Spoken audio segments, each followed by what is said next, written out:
मी स्वप्नील परदेशी आपलं पुन्हा एकदा स्वागत करतो। पाहूया गेल्या 24 तासातील ताज्या घडामोडी। 143 वर्षाची परंपरा असलेल्या धुळ्यातील बालाजी रथोत्सवाला बुधवारी सकाळी प्रारंभ।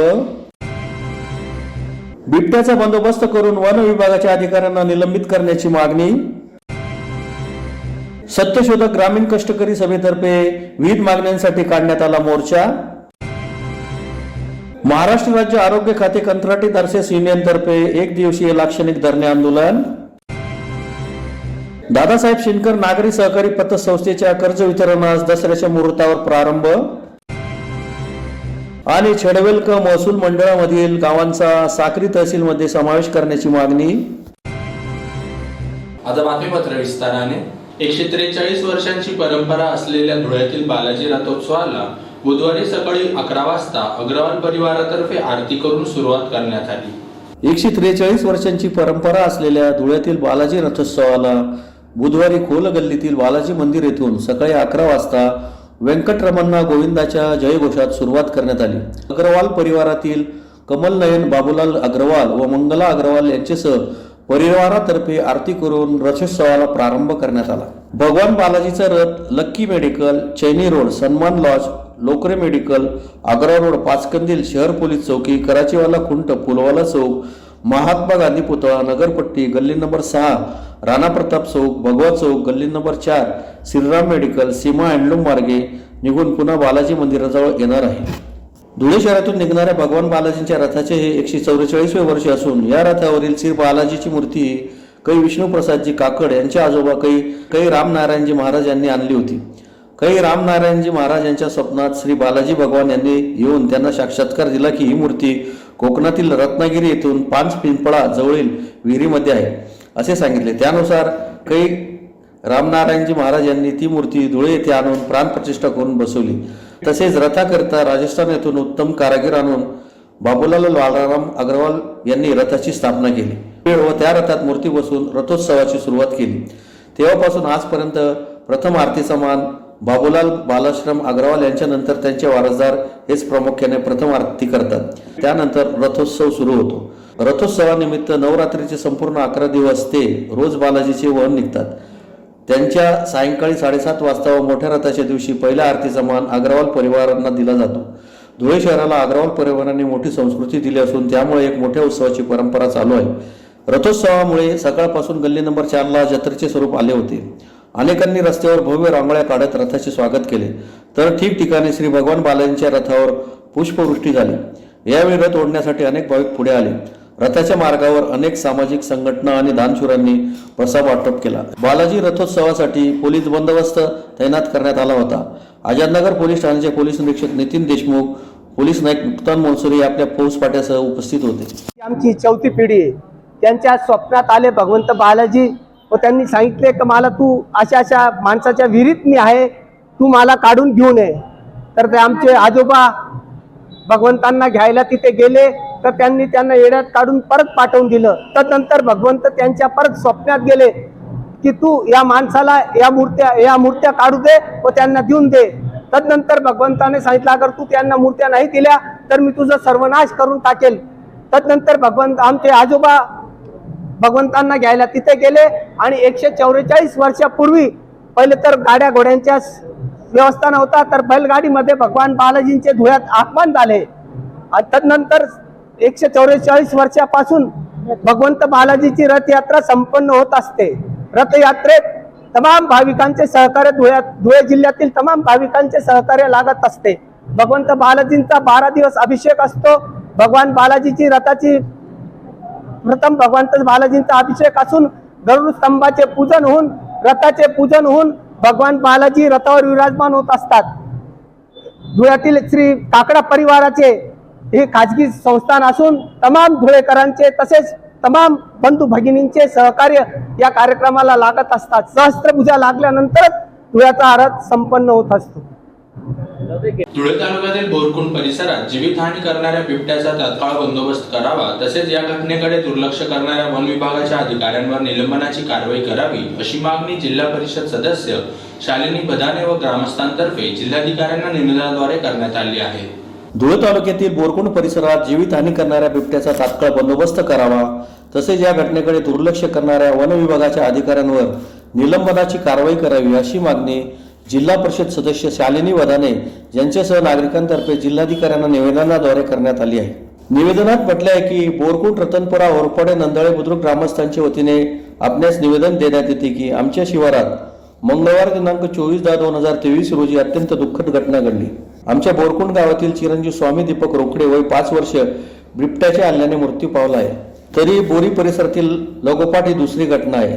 दिनांक 22/10/2023 रोजी नंदळे येथील एका 7 वर्षीय मुलीचा बिबट्याच्या हल्ल्यात मृत्यू झाला आहे। सदरील प्रकार घडत असताना वन विभागाचे या घटनांकडे साफ दुर्लक्ष आहे असे दिसून येते। मंगळवारी घडलेली घटना दुपारी 1 वाजता घडलेली असताना देखील वन विभागाच्या कुठल्याही अधिकाऱ्याने साधी दखल घेतली नाही। एवढी वाईट घटना घडलेली असतानाही वन विभागाचे कुठलेही अधिकारी पंचनामा करण्यासाठी घटनास्थळी येत नव्हते। तरी समस्त ग्रामस्थांच्या वतीने शिरूर चौफुली येथे मुलाच्या मृतदेहासह आंदोलन करण्यात आले व त्यानंतर संध्याकाळी 6 वाजता वन विभागाचे अधिकारी व कर्मचारी सदरील आंदोलनाच्या ठिकाणी पोहोचले। समस्त ग्रामस्थांच्या वन विभागावर तीव्र भावना आहेत। तरी या घटनेबाबत दुर्लक्ष करणाऱ्या अधिकाऱ्यांवर निलंबनाची कारवाई करण्यात यावी व ग्रामीण भागात सर्व शेतकरी वर्ग असल्यामुळे व गुरांचे रक्षण व्हावे, तसेच यापुढे कुठलीही जीवितहानी होऊ नये यासाठी रात्रपाळीची शेतीची वीज न देता दिवसा देण्यात यावी, जेणेकरून जीवितहानी टाळली जाईल व तात्काळ बिबट्याचा बंदोबस्त करावा अशी मागणी करण्यात आली आहे। जर लवकरात लवकर कारवाई करण्यात आली नाही तर समस्त ग्रामस्थांच्या वतीने तीव्र आंदोलन छेडण्याचा इशारा देण्यात आला आहे। यावेळी जिल्हा परिषद सदस्य शालिनी वधाने यांच्यासह ग्रामस्थ मोठ्या संख्येने उपस्थित होते। गेल्या 8 दिवसापासून बिबट्याचा आमच्या बोरी परिसरामध्ये धुमाकूळ चालू आहे आणि त्यात 4 दिवसापूर्वी एक आदिवासी मुलगी वारली, तेव्हा पण प्रशासनाने दखल घेतली नाही। तेव्हा जर दखल घेतली असती तर काल जो मुलगा वारला तो 5 वर्षाचा मुलगा होता, त्याला बिबट्याने परत त्याच प्रकारचा हल्ला केला आणि त्याला ओढून घेऊन गेला। तर प्रशासनाने जर या बाबतीत दखल घेतली असती तर ही दुसरी घटना घडली नसती। घटना घडली, कालची घटना 2 वाजता घडल्यानंतर प्रशासनाला फोन केल्यानंतर सुद्धा प्रशासन 6 वाजता दाखल झालं। तर यामध्ये आम्ही काय म्हणायचं की प्रशासनाला जाग केव्हा येईल, अजून किती जीव घेणार आहे प्रशासन। तर या लोकांवरती काहीतरी बंदोबस्त किंवा काहीतरी कारवाई व्हायला पाहिजे अशी माझी मागणी। आणि मी एकच सांगते, मी जेव्हा ते दृश्य बघितलं ना, माझ्या याच्यातून एका आईच्या मांडीवरचं बाळ बिबट्याने जेव्हा ओढलं असं त्या आईचा आक्रोश बघून मी अजून पण त्या सदम्यातून मी बाहेर निघू शकत नाही। तर हे प्रशासनाला हृदय आहे की नाही आहे हे बघितल्यानंतर म्हणजे तेव्हा तिथे जे लोक हजर होते त्यांनी पण हे दृश्य बघितलेले आहे आणि अतिशय भयानक घटना आहे। तर प्रशासनाने याच्यावर लवकर बंदोबस्त करायला पाहिजे आणि पाहिजे ती कारवाई व्हायला पाहिजे। गेलेलं होतं 4 दिवसापूर्वीच सांगितलं गेलं होतं, जेव्हा ती आदिवासी मुलगी वारली तेव्हाच प्रशासनाला सांगितलं गेलेलं होतं, पण अधिकाऱ्यांनी या गोष्टींची टाळाटाळ केली आणि म्हणून ही दुसरी घटना घडली।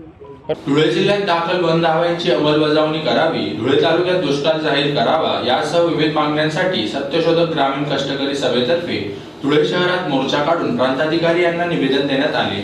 अनुसूचित जमाती व इतर पारंपरिक वन निवासी अधिनियम 2006 व नियम 2008 तसेच सुधारणा अधिनियम 2012 अंतर्गत दाखल केलेल्या दाव्यांची अंमलबजावणी करावी, धुळे तालुक्यात दुष्काळ जाहीर करावा यासह विविध मागण्यांसाठी सत्यशोधक ग्रामीण कष्टकरी सभेतर्फे धुळ्यात मोर्चा काढून प्रांताधिकारी यांना निवेदन देण्यात आले।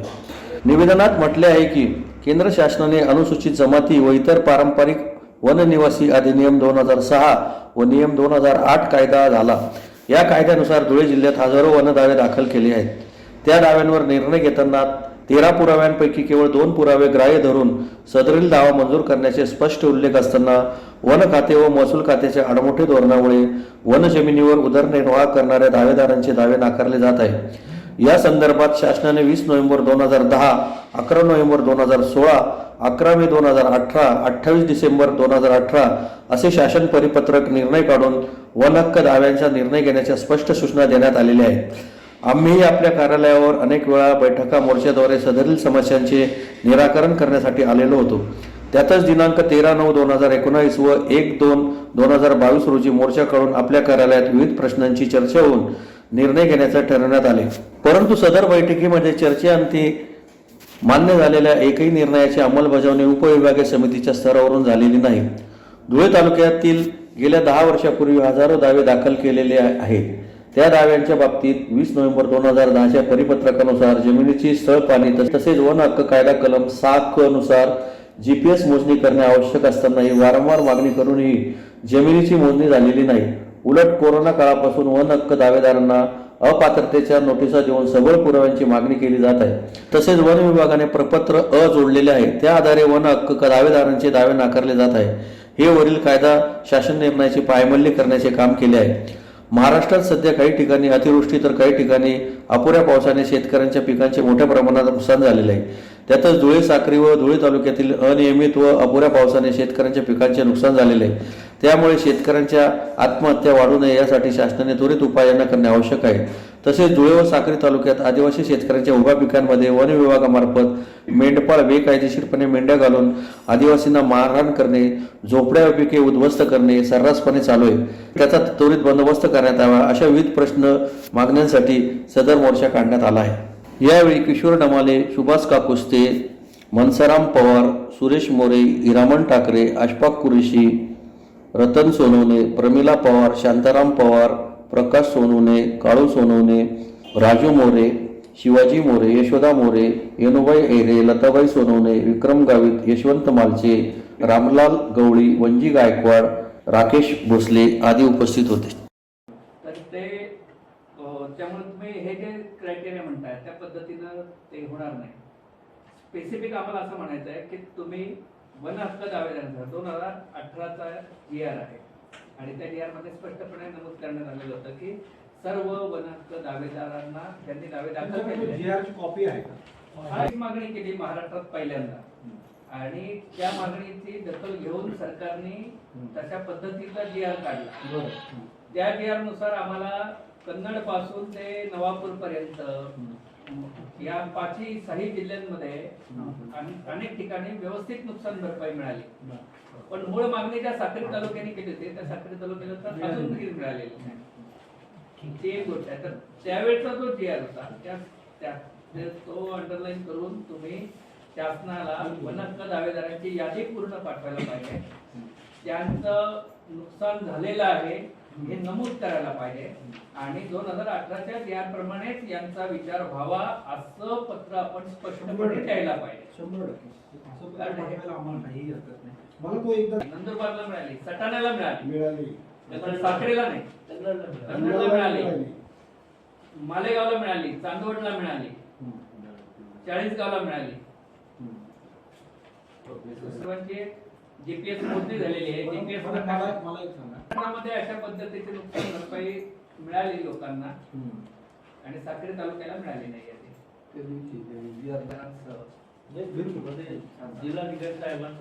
नसेल केली तर पुरवणी प्रस्ताव तयार करून पाठवावा.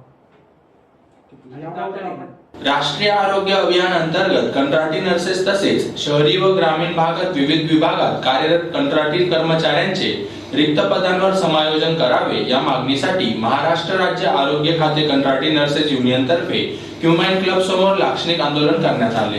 राष्ट्रीय आरोग्य अभियान अंतर्गत कंत्राटी नर्सेस, शहरी ग्रामीण ANM, GNM, LHV, प्रयोगशाळा तंत्रज्ञ, औषध निमान अधिकारी, वैद्यकीय अधिकारी, NUHM कार्यरत तसेच NHM कंत्राटी कर्मचाऱ्यांना रिक्त पदांवर समायोजन करावे यासह विविध मागण्यांसाठी आयटक संलग्न महाराष्ट्र राज्य आरोग्य खाते कंत्राटी नर्सेस युनियन तर्फे शहरातील जेल रोडवरील क्युमाइन क्लब समोर एक दिवसीय लाक्षणिक धरणे आंदोलन करण्यात आले.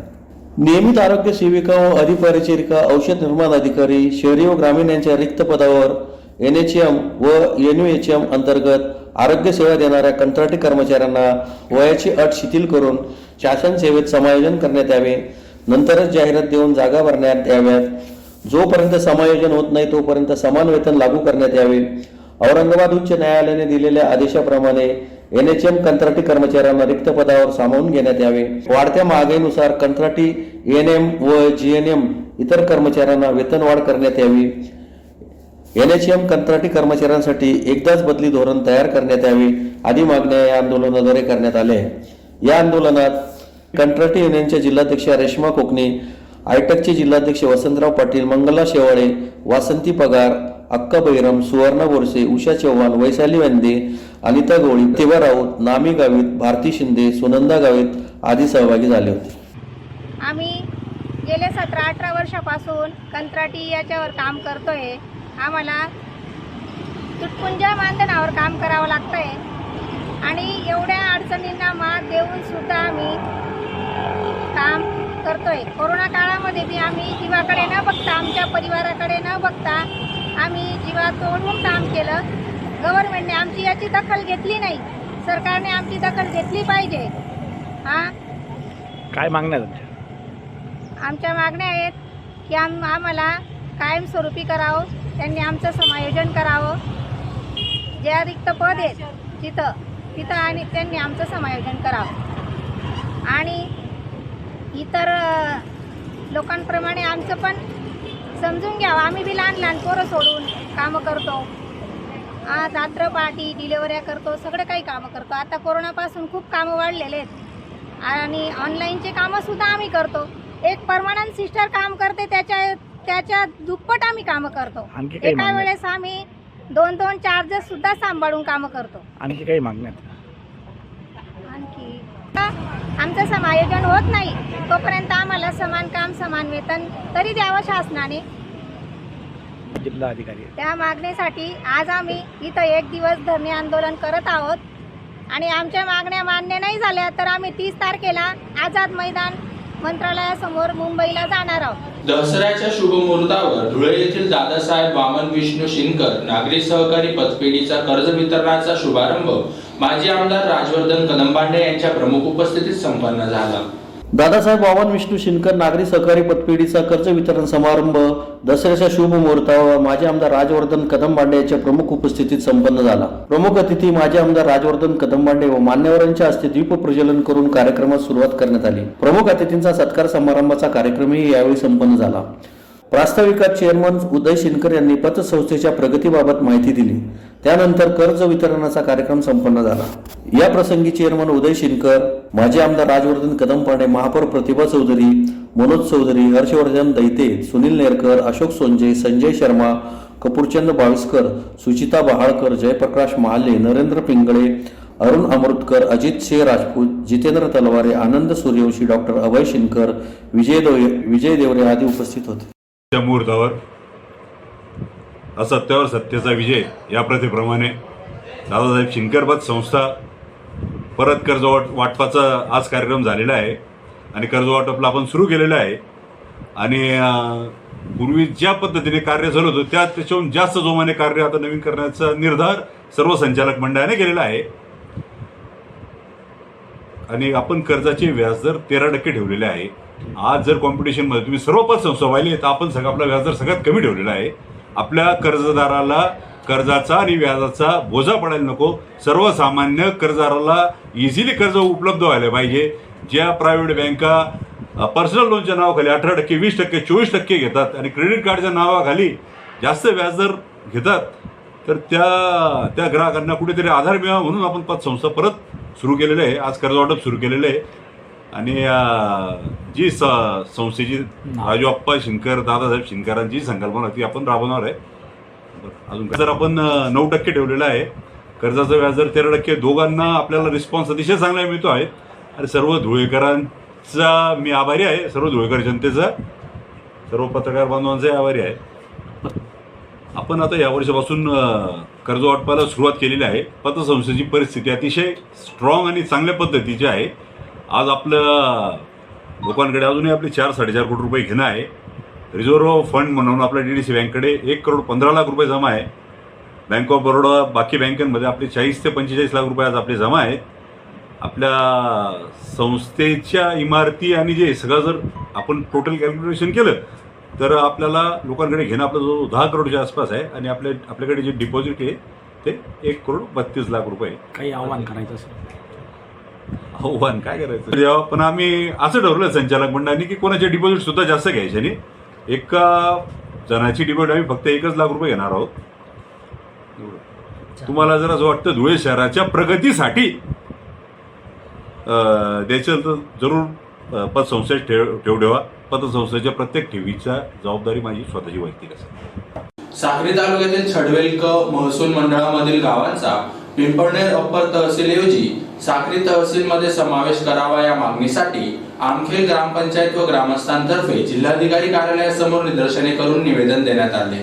साक्री तालुक्यातील छडवेल क महसूल मंडळ मधील गावांचा पिंपळनेर अप्पर तहसील ऐवजी साक्री तहसीलमध्ये समावेश करावा या मागणीसाठी आमखेल ग्रामपंचायत व ग्रामस्थांतर्फे जिल्हाधिकारी कार्यालयासमोर निदर्शने करून निवेदन देण्यात आले आहे। निवेदनात म्हटले आहे की नव्याने निर्माण झालेल्या छडवेल क महसूल मंडळातील छडवेल, कोरडे, आमखेल, बोरी, टिटाणे, बासर, वालवे तलाठी सजांच्या अंतर्गत येणाऱ्या 19 गावांचा समावेश करण्यात आलेला आहे।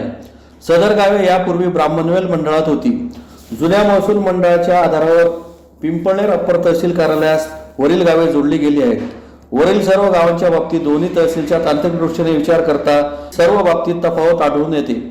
किमी अंतर, दळणवळण, भौगोलिक रचना, प्रवासाची साधने, बाजार, शैक्षणिक सुविधा इत्यादी सर्व गोष्टींचा विचार करता सर्व बाबतीत पिंपळनेर अप्पर तहसील कार्यालय संबंधित गावातील नागरिकांना अत्यंत गैरसोयीचे आहे। नागरिकांना एखाद्या कामासाठी पिंपळनेर अप्पर तहसील कार्यालयातील काम आटपून एका दिवसासाठी धुळे जिल्हाधिकारी कार्यालयात जात पडताळणी कार्यालय व इतर कुठल्याही सरकारी कार्यालयात कामासाठी धुळे येणे जाणे गरजेचे असते। अशा वेळी नागरिकांची सर्व बाबतीत गैरसोय होत आहे। पिंपळनेरहून धुळे जाताना साक्री तहसीलवरून जावे लागते। किमीच्या दृष्टीने अत्यंत खर्चिक आणि नागरिकांच्या दृष्टीने वेळेचा अपव्यय आहे। याबाबत ग्रामपंचायत ठरावामध्ये तांत्रिक मुद्दे नमूद केले आहेत। त्यामुळे वरील गावाच्या नागरिकांना सर्वच बाबतीत गैरसोयीचा सामना करावा लागत आहे। नागरिकांचा वेळ, पैसा, सोयी सुविधांचा अभाव इत्यादी कारणांमुळे विनाकारण त्यांना मनस्तापास सामोरे जावे लागत आहे। सरकारच्या धोरणानुसार नागरिकांना मिळणाऱ्या सोयी सुविधा चांगल्या व सुयोग्य पद्धतीने देता याव्यात, चांगल्या पद्धतीने जीवनमान जगतावे यासाठी नवीन महसूल मंडळ विभाजन, तालुका निर्मिती करण्याचे नियोजन शासनाचा योग्य उपक्रम आहे। परंतु या सर्व गावांच्या नागरिकांच्या गैरसोयीचा विचार करता छडवेल क महसूल मंडळ अंतर्गत येणाऱ्या तलाठी सजातील सर्व गावांचा साक्री तहसीलमध्ये समावेश करण्यात यावा अशी आमची रास्त मागणी आहे। यापूर्वी सुद्धा संबंधित गावातील ग्रामपंचायतींनी ग्रामसभेचा ठराव करून शिष्टमंडळाच्या माध्यमातून प्रशासनाला या विषयाचे सविस्तर निवेदन देण्यात आले आहे। शासन प्रशासन स्तरावर आमच्या मागणीची योग्य दखल घेऊन आम्हाला न्याय द्यावा अशी मागणी करण्यात आली आहे। छडवेल कोरडे मंडळ महसूल मंडळातील आमचे जे 19 गाव आहेत त्या गावांना पिंपळनेर अप्पर तहसीलला जोडलेलं आहे सध्या। तर आमच्या सगळ्या 19 गावातील लोकांची अशी मागणी आहे की पिंपळनेर अप्पर तहसील हे आम्हाला सगळ्या दृष्टीने खूप गैरसोयीचे असते। म्हणजे समजा भौगोलिक दृष्टी असेल किंवा मार्केटच्या दृष्टीने असेल किंवा शिक्षणाच्या दृष्टीने असेल ते गैरसोयीचे आहे। तर आमची अशी मागणी आहे, आमचं जे गावं होते छडवेल महसूल मंडळातील ती पूर्ववत आमच्या साक्री तालुक्यामध्ये जोडण्यात यावी। यासाठी आम्ही जिल्हाधिकारी, महसूल आयुक्त, महसूल मंत्री, मंत्रालयावर सगळ्यावर आम्ही पाठपुरावा केलेला आहे। आणि आज आम्ही आमच्या या मागणीचे त्या परिसरातील सगळे सरपंच, उपसरपंच, सामाजिक कार्यकर्ते, जिल्हा परिषद सदस्य हे सगळे येऊन साहेबांना भेटलो। साहेबांनी आमचं निवेदन घेतलं आहे, त्याच्यावर सकारात्मक दृष्टीने विचार करण्याचा प्रयत्न करतील आणि निश्चित आमच्या कामाला ते यश देतील। पुन्हा एकदा पाहूया ठळक घडामोडी। 143 वर्षाची परंपरा असलेल्या धुळ्यातील बालाजी रथोत्सवाला बुधवारी सकाळी प्रारंभ। बिबट्याचा बंदोबस्त करून वन विभागाच्या अधिकाऱ्यांना निलंबित करण्याची मागणी। सत्यशोधक ग्रामीण कष्टकरी सभेतर्फे विविध मागण्यांसाठी काढण्यात आला मोर्चा। महाराष्ट्र राज्य आरोग्य खाते कंत्राटी नर्सेस युनियनतर्फे 1 दिवसीय लाक्षणिक धरणे आंदोलन। दादासाहेब शिंदकर नागरी सहकारी पतसंस्थेच्या कर्ज वितरणास दसऱ्याच्या मुहूर्तावर प्रारंभ। आणि छडवेल क महसूल मंडळामधील गावांचा साक्री तहसीलमध्ये समावेश करण्याची मागणी। याचबरोबर श्रीराम टाइम न्यूजचे बातमीपत्र संपले। दिवसभरातील ताज्या घडामोडींसाठी पाहत रहा श्रीराम टाइम न्यूज। भेटूया पुढील प्रसारणात, तोपर्यंत नमस्कार।